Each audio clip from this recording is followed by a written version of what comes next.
Information, जो भी अगर टीडीएस से इंफॉर्मेशन है, एसएफटी से इंफॉर्मेशन है, या हमारे जीएसटी पोर्टल से आ रहा है हमारे पास है, उसका डाटा आपको यहाँ पर एआईएस में दिखेगा। एआईएस को आप क्लिक करेंगे, फिर यहाँ पर ये दूसरा विंडो खोलेगा, इनसाइट पे जाएगा।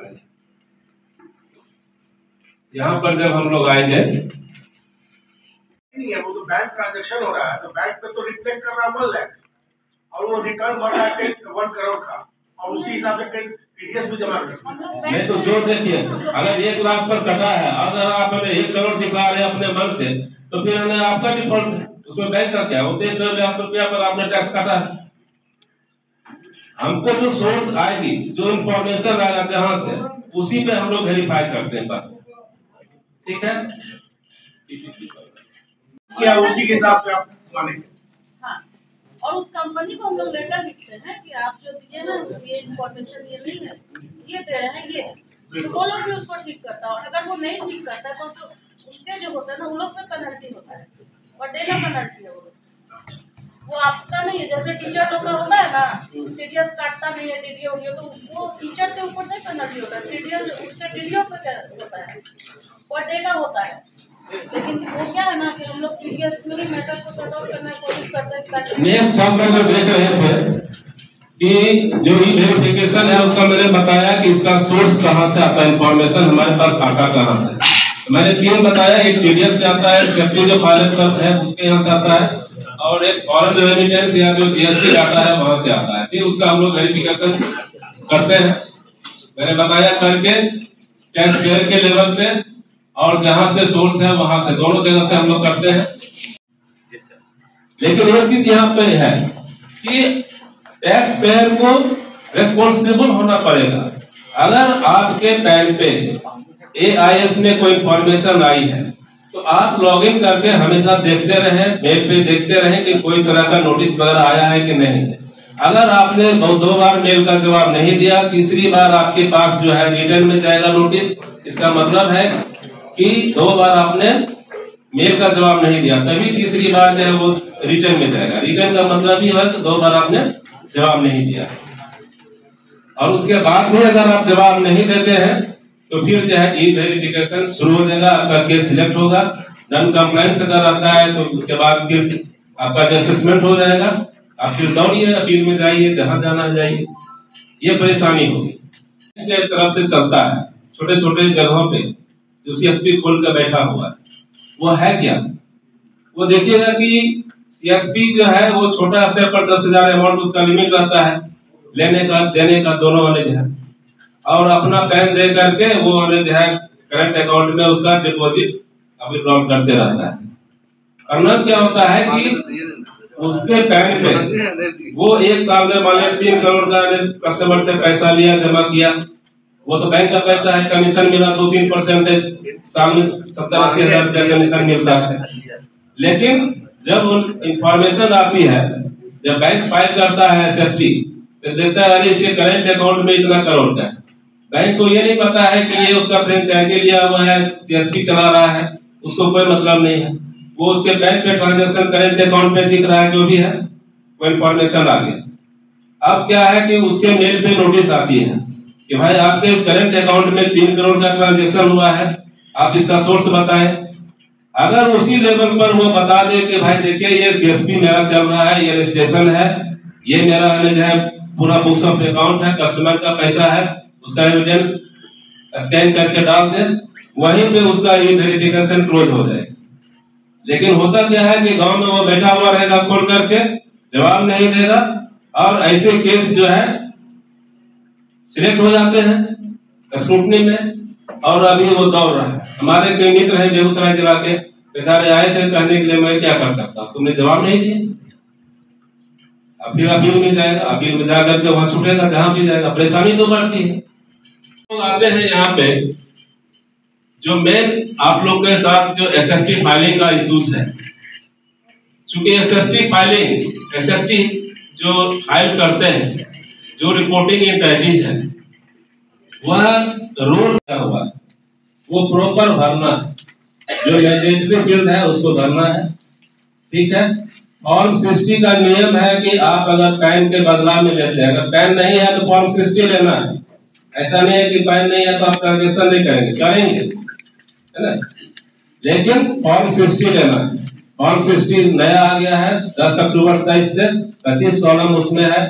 एटलीस्ट 6 साल उसको रिटेन करके रखना है फिजिकल फॉर्म, अगर आप ले रहे हैं तो ठीक है। अगर आप नहीं रखते हैं उसको सुरक्षित 6 साल, तो उसमें भी 10,000 रुपया पेनल्टी लगे। फाइल करेंगे। एसएफटी में 3 चीज आता है, फॉर्म 61, 61A और 61B। 3 चीज आता है एसएफटी के अंतर्गत। अब ये देखना है कि फॉर्म 61 में क्या फाइल होगा, 61A में क्या फाइल होगा और 61B में क्या फाइल करेंगे। कहां पर करना है, अगर पैन दे दिया है तो आपको नहीं 61 फाइल नहीं करना है, अगर पैन दिया है तो। क्योंकि अगर पैन दिया है तो आप उस पर जीएसटी बिल काटिएगा, और जब भी जीएसटी बिल काटिएगा तो जीएसटी से हमारे पास वो डाटा एक्सपोर्ट होता है। तो पैन के केस में अगर 2 लाख से एवं का ट्रांजेक्शन है ऑनलाइन मोड में, तो उसकी जरूरत नहीं है 61 फाइल करने का।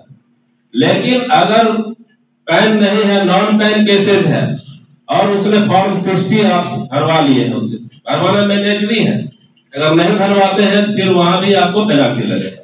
उसका रूल हमें है, वो भी हम बताएंगे 114B में। फॉर्म 61 वैसे केस के लिए है जहां पर कि आपने फॉर्म 60 लिया है पैन के जगह पर, और अमाउंट अगर एक्सीड कर रहा है 2 लाख से एवं, तो 2 लाख से एवं अमाउंट एक्सीड कर रहा है और आपने जो है फॉर्म 60 लिया है, वैसे केस में फॉर्म 61 भरना पड़ेगा। उसमें जो है 4 पार्ट है, part A B C D करके, और जो है हम लोग उसको भी दिखा देंगे और कभी मेरे पास है। उसमें पहले 2 पार्ट आप लोग को भरना पड़ेगा, पार्ट ए और पार्ट बी, सी और डी बैंक लोग के लिए, और आपको फाइल करना है। दूसरी चीज है कि ये हाफ ईयरली फाइल होता है 61, हर 6 महीनों पर फाइल होता है। क्योंकि जो आप फॉर्म लेते हैं पैन के बदला में 60, तो 1 अप्रैल से लेकर के जो जुलाई तक का होगा 31 जुलाई उसका हमें जो है, और दूसरा जो छमाही है उसका हमें जो चलेगा सितंबर से लेकर मार्च तक, उसका हमें 30 अप्रैल, यानी 30 अप्रैल और 31 अक्टूबर, ये 2 हमें बार हमें जो है आपको भरना है 61। तो इस प्रोग्राम के माध्यम से हम केवल आप लोग से ये रिक्वेस्ट करेंगे कि पैन आए, ई वेरीफाइड पैन,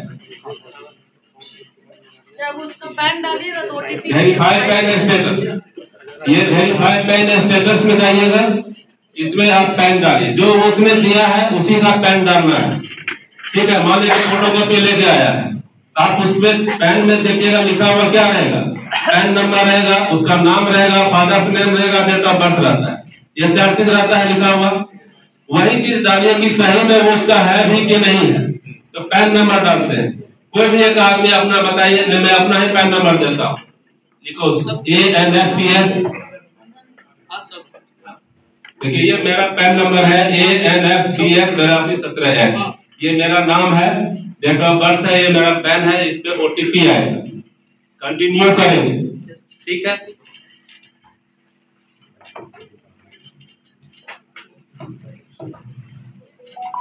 वो इसमें OTP के लिए पजरने कस्टमर का है मोबाइल, आप अपना मोबाइल नंबर डालिए, अपना वेरीफाई कर लीजिए वही, कि उसका जो डॉक्यूमेंट दे रहा है पैन कार्ड वो सही है कि फर्जी है।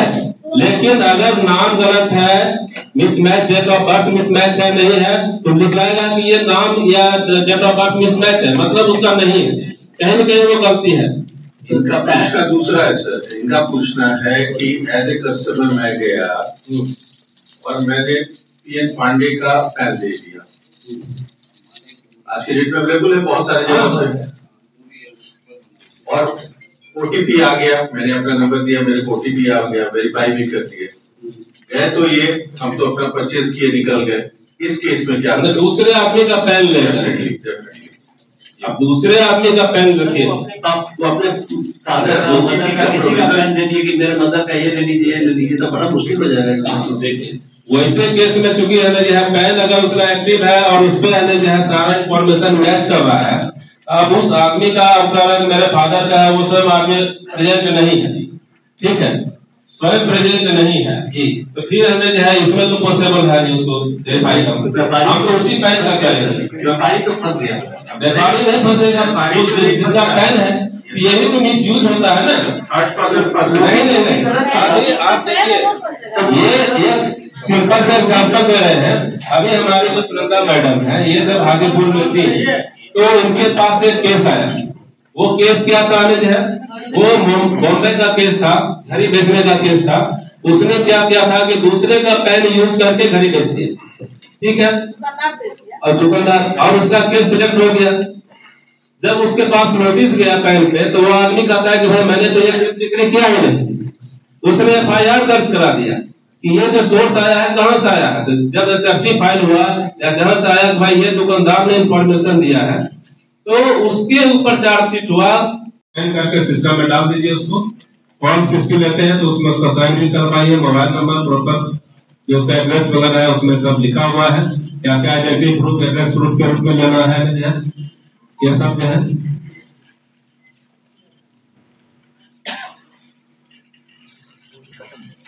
हाँ अब हमें जो है SFT और ये वेरिफिकेशन दोनों चीज को मैंने डिटेल से बताया है। अगर आपको अब कोई क्वेरी है, कोई क्वेश्चन है मन में, तो आप हमें ओपन सेशन है, आप पूछ सकते हैं। अभी बॉम्बे का हम लोग कम से कम बहुत फ्लैट का भी अभी वेरिफिकेशन किए, ओके किए हैं, यही से ओके करते हैं। हम लोग दो तरह से काम करते हैं, वेरीफाइड और अनवेरीफाइड। वेरीफाइड मतलब कि हम लोग ओके हो गए हैं, अब आप लोग को तंग नहीं किया जाएगा, आप लोग को 148 का नोटिस नहीं जाएगा।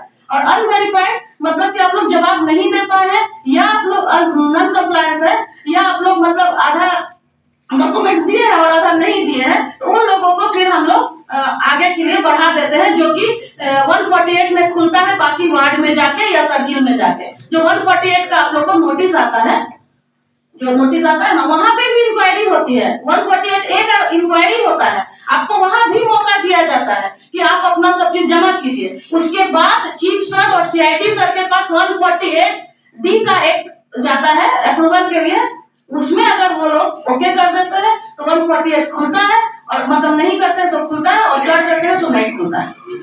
आपको दो मौका दिया जाता है, एक हम लोग के पास INCI में एक मौका दिया जाता है और एक मौका आप लोगों को दिया जाता है 148 का नोटिस से पहले। आपके पास एक जाता है 148A का इंक्वायरी का, मतलब शोकॉज जाता है 148A, वो भी आप लोग नहीं कर पाते, तब आप लोग को D के साथ एक 148 का अटैचमेंट करके जाता है। तो वो आप लोग को दो मौका दिया जाता है, दोनों मौका में आप लोग फेल होते हैं, उसके बाद ही आपका केस खुलता है। और उसमें भी आपको केस में हो सकता है पेशलेस में जब केस चला जाता है तो वहां पे हो सकता है आप जीत जाए, आपके फेवर में हो जाए। अगर फेवर में नहीं जाता तो फिर भी आपके पास एक मौका होता है कि आप अपील में जाते हैं, ITAT में जाते हैं।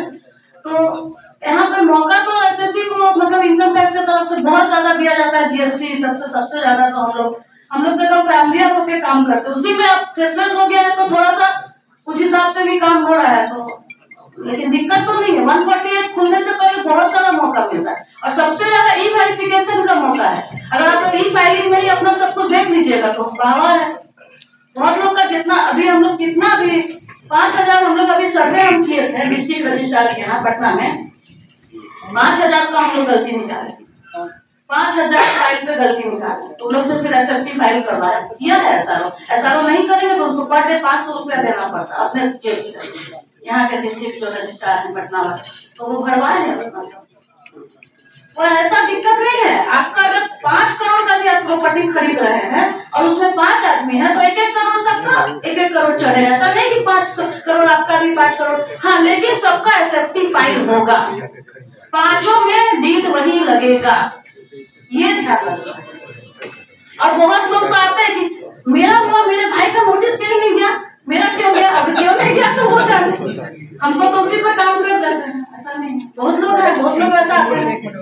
इमूवेबल प्रॉपर्टी जो आप जो लैंड का बोल रहे हैं ना, इसमें हम लोग के पास दो तरफ से आता है इंफॉर्मेशन, एक एसएफटी के थ्रू जो एसआरओ भरते हैं और एक टीडीएस के थ्रू।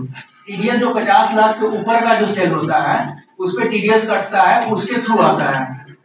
एसआरओ के थ्रू जो आता है उसमें अगर मान लीजिए 2 पार्टी हो, 3 पार्टी हो, 5 पार्टी हो, एसआरओ के पास कोई भी एक ऐसा ऑप्शन नहीं है कि वो रेशियो में अमाउंट बांट सके, कहीं भी ऐसा कॉलम नहीं है भरने के में। इसीलिए जितने भी पार्टीज होते हैं उस पर इक्वल अमाउंट दे दिया जाता है।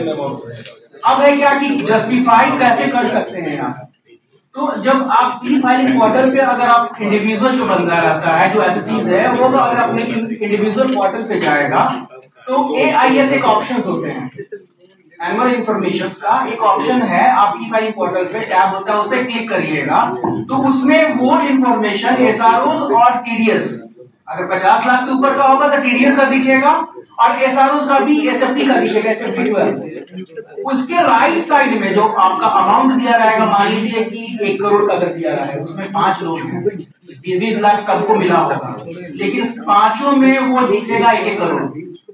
ठीक है, तो राइट साइड में ऑप्शंस होता है आपको उसको एक्सेप्ट करने का या डिनाई करने का, या पार्शियली करेक्ट है, पार्शियली इनकरेक्ट है, इंफॉर्मेशन फ्रॉम द अदर है।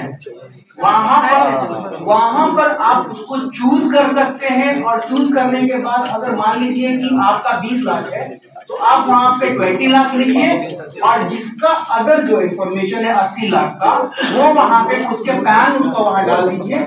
बाकी वो इससे ऐसा करने से जो ये जो फर्स्ट वेरिफिकेशन होता है, जो फीडबैक जिसको कहते हैं हम लोग, ये first verification, first level of verification होता है। अगर आप लोग सही उसका ऑप्शन डालेंगे तो नोटिसेस की वेरिफिकेशन में नहीं जाएगी, सिर्फ वेरीफाई करने के लिए आएगा कि हाँ भाई वो 5 लोग का है कि नहीं, तो हम लोग उसको ऐसे ही वेरीफाई करके कर देंगे। लेकिन अगर वो 1 करोड़ छूट जाता है तब आपका 5 लोग के पास 1 करोड़ का इंफॉर्मेशन जाएगा। इसीलिए वो ऑप्शन आप यूज करके अपना बहुत सारा समय भी बचा सकते हैं और इनकम टैक्स के पास भी सही इंफॉर्मेशन पहुंच जाएगा। बैंक से भी आ जाता है ना, बैंक से जैसे आपका बीसी लग गया तो आपका बैंक से भी हमारे पास आता है, कि आपके अकाउंट से बीसी लग गया, 1 करोड़ है लेकिन 20 लाख ही आपका है, वो कन्वे तो कर दिया जाएगा। लेकिन दिक्कत क्या होगी, वो रिटर्न फाइल कर चुके होंगे तो क्या हद तक निकल चुका होगा। नहीं, वो जब भी अगर स्क्रूटनी में जाएगा ना हो जाएगा। अपडेटेड रिटर्न के लिए तो हम लोग इतना मेहनत करते हैं। जैसे अभी उनको अगर कोई नोटिस गया होगा तो अपडेटेड रिटर्न भरते हैं, 2 बार भरने का मौका मिलता है, एक हम लोग की तरफ से आईएनसीआई का ई वेरिफिकेशन की तरफ से और एक बार 148 के बाद मिलता है मौका। 2 मौका आपको रिटर्न फाइल करने का मिलता है डेट के बाद, और ये सब छूट जाता है तब आप लोग को 119 में वहाँ जाना पड़ता है सीआईडी साहब के पास लेने के लिए। सभी बीसीसीआई के वरिष्ठ नेतृत्व और संयोजक को विशेष धन्यवाद देती हूँ। साथ ही हमारे माननीय डीआईटी महोदय जो बोर्ड के मीटिंग के कारण उपस्थित नहीं हो पाए थे, उनको भी विशेष धन्यवाद इस कार्यक्रम में मार्गदर्शन देने के लिए। हमारे पाटलिपुत्र सराफा संघ के विनोद प्रसाद महोदय जी को भी विशेष धन्यवाद, इन्होंने इसे पूरा सफलता के साथ इस कार्यक्रम को करवाने का सहयोग दिया। धन्यवाद। इसका क्या उद्देश्य है? इसका उद्देश्य ई वेरिफिकेशन और SFT 13 के बारे में ज्वेलरी के जो हैं सराफा व्यापारी के सभी सदस्यों को बताने का मतलब ये था कि इनको आउटरीच प्रोग्राम था एक INCI के तरफ से, ताकि उनको जागरूक कर सकें कि आप लोग को काम मतलब जो भी व्यापार करते हैं उसमें फॉर्म 60 का क्या वैल्यू है, पैन के बिना अगर आप ले रहे हैं तो उसको कैसे आपको लेना है, ये सब सारी जानकारी उनको दी गई। और ऑनलाइन उन लोग को ये सब सिखाया भी गया कि आप कैसे वेरीफाई कर सकते हैं किसी का पैन, ये सब फॉर्म भी जो है वितरण किया गया। हाँ, फॉर्म 60 हम लोग फॉर्म 60 हम लोग वितरण किए हैं एक। वैसे तो वो हम लोग के पोर्टल पे है, बट हम लोग सबको एक दिए हैं ताकि वो जो 23 में आया है नया वाला उसको भी वो लोग देख सके कि उसमें क्या क्या भरना है। जिन लोगों के पास पुराना पैन कार्ड है और अगर उनको बदल के नया जो है पैन कार्ड, तो उसका क्या प्रक्रिया है? तो वो प्रक्रिया ये है कि पैन डिलीट कराने के लिए उनको देना पड़ेगा। जैसे 2 पैन वो नहीं रख सकते, तो पैन उनको देना पड़ेगा। उसके बाद वो एक ही पेन यूज़ कर सकते हैं। एक पेन को उन लोग को डिपार्टमेंट को डिलीट करवाना पड़ता है, डीएक्टिव करवाना पड़ता है। तो वो अब उनको देखना है कि मतलब गलती से अगर आधार के साथ जुड़ के बना है तो वो अगर पुराना रखना है उनको पुराना ही रखा जाता है बेसिकली। तो वो वहाँ पे फिर अपना सारा एप्लीकेशन जमा करते हैं और वहाँ पे सारा काम होता है वार्ड में। वो हमारा सेक्शन नहीं है, हम लोग INCI में है और वो जाओ में होता है। जाओ सेक्शन से माने जाओ का हम लोग का इनकम टैक्स का जो विभाग है वार्ड है वहाँ से ये काम होता है। एक बार अपना परिचय बता दीजिए। मैं सुनंदा कुमार ITO INCI पटना। बहुत बहुत धन्यवाद। नहीं, बहुत सारी चीज़ों को जो बारीकियों को हम लोग नहीं समझ जानते थे उसके बारे में भी जानकारी दी गई है और ये सही में हम लोगों के लिए एक अच्छा प्रोग्राम था जो हम लोगों को समझ में आया कि क्या एक ज्वेलर्स को क्या करना पड़ेगा। इनकम टैक्स विभाग के साथ मिलकर के इस तरह का जो है भविष्य में भी जो है बैठक आप लोग करेंगे? बिल्कुल, क्योंकि हमारा काम है और जब व्यवसाय करते हैं तो व्यवसाय से इनकम करते हैं तो इनकम टैक्स से रिलेटेड कोई भी नया कुछ भी आता है। अभी नया कानून भी आने वाला है तो मैं तो कहूँगा कि इनकम टैक्स को हम लोग के पास में आकर के नया कानून जो आएगा तो उसमें उसके बारे में भी जानकारी देनी चाहिए। धीरे धीरे सरलीकरण हो रहा है, मतलब व्यापार में कोई परेशानी नहीं होती। कुछ लोगों ने कहा कि जो है समय ज़्यादा लग रहा है या फिर नहीं, व्यापार में देखिए एक बात तो सही है कि एक व्यापारी को व्यापार करे कि क्या करे, बहुत सारी चीज़ें जैसे अभी इन्होंने बताया कि बहुत सा फर्जी भी आता है और फर्जी आने के बाद भी ऐसे कुछ एक दो चीज़ आए हैं तो हम लोगों को बहुत सतर्कता बरतनी पड़ती है। और उससे सतर्कता बरतने में क्या होता है कि समय का भी अब दिक्कतें होती हैं और व्यापार में अब क्या है कि प्रॉफिट ऑफ मार्जिन बहुत पतला रह गया और जिसके कारण अगर हम उसके लिए अगर एक डेडिकेटेड स्टाफ रखते हैं तो कॉस्टिंग भी बढ़ता है। ये परेशानी तो है एक व्यापारी के साथ में जो कम पढ़ा लिखा है उसके साथ में बहुत ज़्यादा परेशानी है। विनोद कुमार, अध्यक्ष पाटलिपुत्र सराफा सर। बहुत बहुत धन्यवाद।